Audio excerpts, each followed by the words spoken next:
Ja, tak til både Søren og Sten og Thomas. Jeg garanterer ikke for en fastansættelse her på teateret for de to sidste. I en tid, hvor Kulturministeriet er blevet sådan en justerbar appendix til Finansministeriet, og hvor vores ellers udmærkede kulturminister siger, at man skal løse det med mere mod og kærlighed på kulturinstitutionerne, er det måske netop mod, at en lille Nordvestsjællands kommune vælger at gå ind i et projekt som det her. Fordi det er ikke bare nemt, og det er ikke nødvendigvis bare noget, hvor alle klapper i hænderne. Fordi det er faktisk skattekroner, der bliver brugt på det her, selvom vi betaler den tilbage sammen med husleje. Så er det også lige sagt. Det er rigtigt. Det er lige under 2 år siden, Thomas, at det var i september 2014, jeg gik forbi butikken her. Og den første, jeg skrev til, var dig. Jeg gik direkte hjem og sendte en mail til dig, om at jeg havde fået den her idé, og at det, du skrev tilbage, det var, at det var da en god idé, og hvis du skulle drible noget frem, så måtte jeg sige til. Og det vil jeg sige i høj grad, at det gjorde du. Det er jo sådan med strategi, i hvert fald i min verden, at det er ofte noget, der kommer i bakspejlet.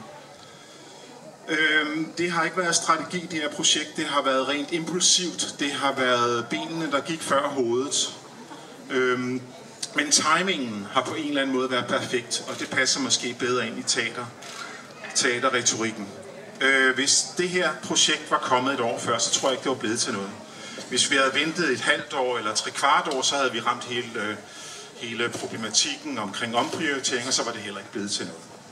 Jeg tror måske også, hvis vi havde sagt til kommunen, vi har fået den her spæde idé, hvad skal vi gøre? Så havde kommunen måske sagt, det lyder som en rigtig god idé, men hold det lige tæt til kroppen. Og så var tiden måske gået, og så var det måske ikke blevet til noget. Så jeg tror selv på den lidt impulsive, meget offensive strategi, som vi lagde, fordi det jeg også skrev til Thomas, det var, jeg håber det er okay, jeg går i pressen i morgen. Og det var ikke for at snigløbe nogen, men jeg tror bare, i hvert fald i bakspejlet, som det jo så er med strategi, at det var den rigtige. Fordi det der skete, det var, at der viste sig en totalt overvældende opbakning til det her projekt fra alle.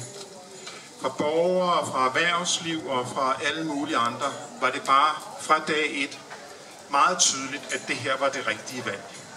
Selvom vi boede på Danmarks smukkeste egnsteater, så var det lidt skjult. Og de reaktioner, vi har fået den sidste måned fra folk, der er poppet ind her lidt forsinket, fordi vi har haft en lidt spektakulær byggeproces. Men det, som vi har oplevet, det er ren begejstring, og folk, som bare kommer til at bruge teateret meget mere.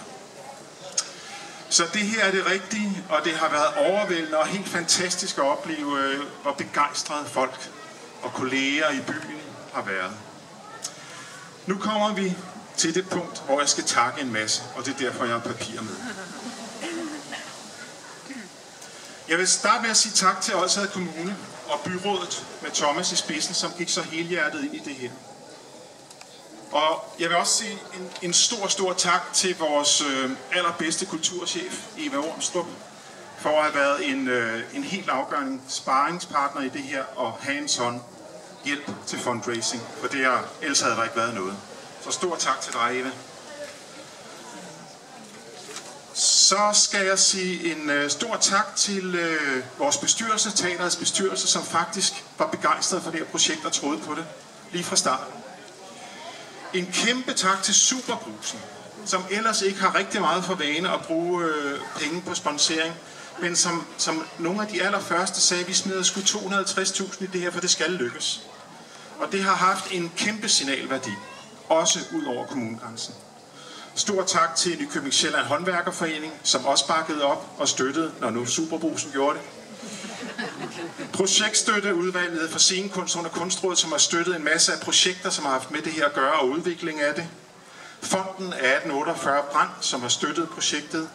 AP Møllerfonden, som har været fremme i skolen og støttet det næste skridt, som vi forhåbentlig mødes til åbning af om et års tid. Den store teatersal. De har givet os 10 millioner. De næste skal nok komme. Sparekassen Sjællandfonden, som har støttet åbningsarrangementet her. Stor tak for det. Region Sjællands Kulturpulje, som har støttet udvikling af projekter i vores nye liv her i byen. Og stor tak til scenograferne Lea Burrows og Ingvild Grande, som sammen med Ida Martin har udviklet hele designet her, og som vi oplever masser af mennesker være så begejstrede for, fordi det er anderledes, og det er os. Lokalkompagniet for et spændende eventyr, som vi sammen har kastet os over, som forpagter vores café. Tak til alle de borgere, som har vist deres glæde og entusiasme. Det betyder det hele.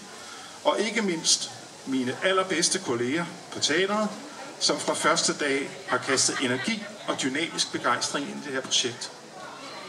Tak. Det var jeg vil